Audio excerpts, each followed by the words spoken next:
Just a week after I was talking about the previous kernel exploit in Linux, which was basically a 0-day, now there is yet another one, which is just as bad, if not worse. But actually the circumstances around this actually suggest that this could become a much more common thing. I'll explain that later. It's actually very similar to the copy fail thing we talked about last time. This time it's called Dirty Frag. It's actually a combination of two CVEs, and it's pretty much similar in how it works actually, to the point where it's almost like deja vu. Basically, every single distro was affected. It's a local privilege escalation exploit that basically allows user level things to very, very easily escalate into root and do whatever it wants. And even though technically there was a commit patch for it in the main kernel, it did not nearly make it far enough upstream to actually end up in any patches for the release versions before it got released. Now, like I said before, the circumstances around this one were a bit odd. So there actually was an ethically disclosed vulnerability that was told to the Linux maintainers that there was an issue. So they made a commit patch for it. I believe they were planning to put it into a release. I don't think it actually made it into an actual Linux kernel release at that point. Certainly didn't make it into any upstream distro releases yet. But unlike last week's copy fail, where the planned disclosure date was probably just a bit too soon, it was before it actually made it into the final releases of distros, this time, they had a later planned date to disclose it, and there was what's called an embargo. So the people who knew about the exploit had written up a plan for the release and how to announce mitigations and stuff, but they were going to keep it hush-hush about what that commit was actually for, so that people wouldn't know that there was an exploit, or people wouldn't go looking for how to exploit it before it made it to those things. However, it turns out that a other person uninvolved with any of this happened to see the commit that went into the Linux kernel, because it's open source, and I guess they were curious, they recognized, oh, this is probably a security thing, and effectively reverse engineered it to see what the purpose of the patch was and what exploit would have caused it. And when they figured it out, they posted about it publicly and released a proof of concept, basically saying, hey, they just patched this exploit. There's this exploit in Linux. But this was before anyone else was planning to announce it to the world because they weren't ready yet. No one had it actually patched into their systems yet. Apparently, the person who did this basically said it was a mistake. They didn't realize that there was an embargo or anything like that. Although I still think it's kind of poor judgment if you see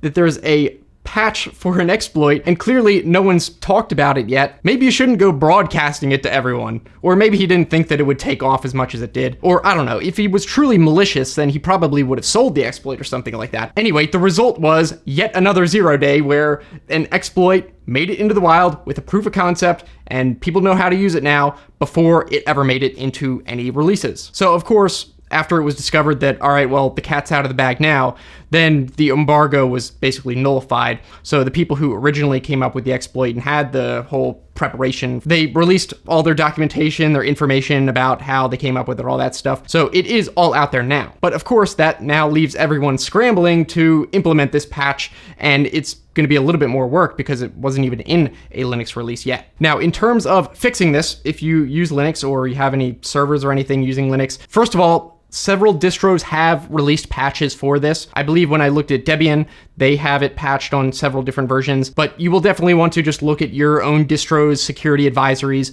and check whether you're still affected by it. At the time that the exploit was initially released, there wasn't even any CVE identifiers for it, but now there are. And remember, it's two different chained exploits, and those are now identified as 2026 43284 and 2026 43500. Now, if your particular distro does not have a patch for it yet, there is a command that basically is a mitigation to disable the different modules that are affected by this, and then you can reverse it after you actually get a patch for it.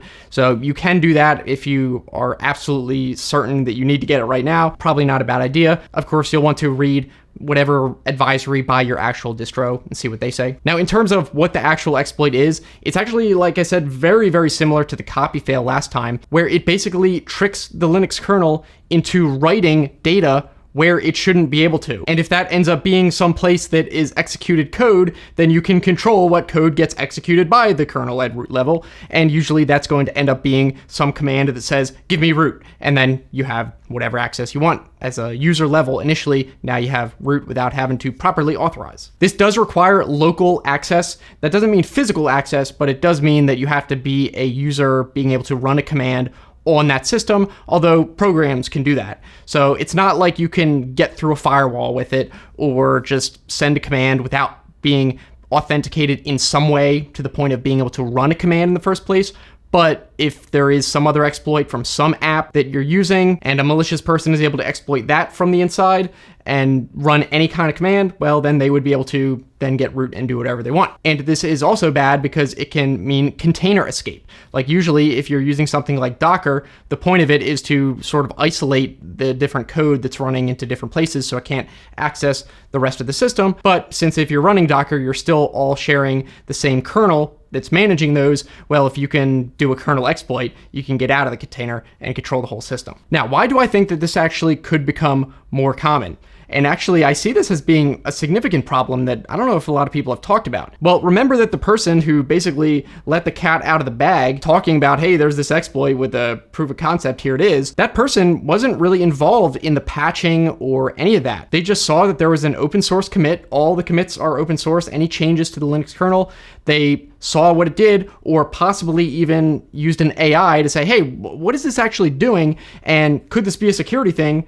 And maybe the AI said, yeah, it looks like a security patch. And possibly they said, well, can you give an example of what type of thing might have been able to exploit this? And then it probably did it. Now, I don't know for a fact that that's the case, but with AI, that certainly lowers the barrier of doing that. And I probably would be surprised if there's not security companies and nation state actors that are not using AI to monitor every single commit going into the Linux kernel to identify, hey, can we figure out how any security patches work before they're actually disclosed? And then can we take advantage of it in maybe the week or so, or maybe longer, before they're actually patched in actual systems? I bet that has actually already been happening for a while. And I kind of think we need to really rethink how quickly we coordinate these patches and stuff. It's almost like you need to do a simultaneous commit, patch, and release into all the distros at once, all the big ones, so that it is just instantly patched by the time that anyone finds out about it. Or at least a installable patch is available for anyone who wants one at the time that it's made available. But interestingly, this is not even necessarily exclusively a Linux thing just because it's open source. I bet that even though macOS and Windows are closed source, I bet that there is AI systems that countries or bad actors have come up with specifically designed to look at the actual assembly level code and bare instructions of the different patches that go into Windows, and they don't even need to see the source code. If their AI is good enough, and it's going to be getting better, if they can figure out for really any of them what these patches are doing before Microsoft discloses and actually describes it, usually they do that way down the line. Again, it's the same problem. It's a matter of, can we exploit this before enough people patch it? Now with Windows,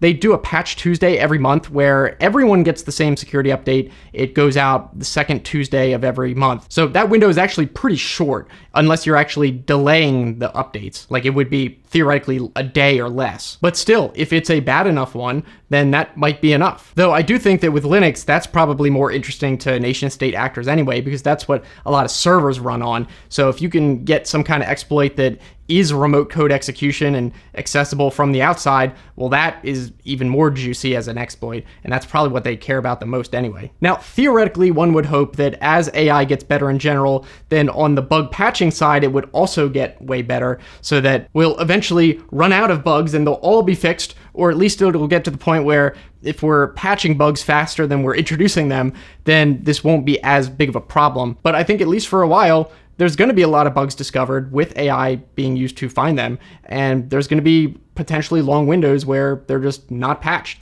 and I think we're just going to have to be prepared for that. So really, the thing is, when it comes to your operating system, still the best advice is to keep it up to date and update like immediately, because like I said, even if there's no public release of an exploit or announcement, there might be a big one in there that they just haven't mentioned. Yet if you have some hacker that is able to reverse engineer it, then you might be still vulnerable to it. I'd be curious what you guys think though. Did you just get done patching the previous one and now you got to worry about this one? Did you not even hear about it, or would you have known about it? We could talk about that all down in the comments. Of course, if you enjoyed this video, you found it helpful, be sure to give it a thumbs up. It really does help. Now, if you want some good news, actually, here's a video where I talked about before a new feature that kills a certain type of hack in a lot of web browsers. You'll want to know about that. I'll put that link right there. So thanks so much for watching, and I'll see you in the next one.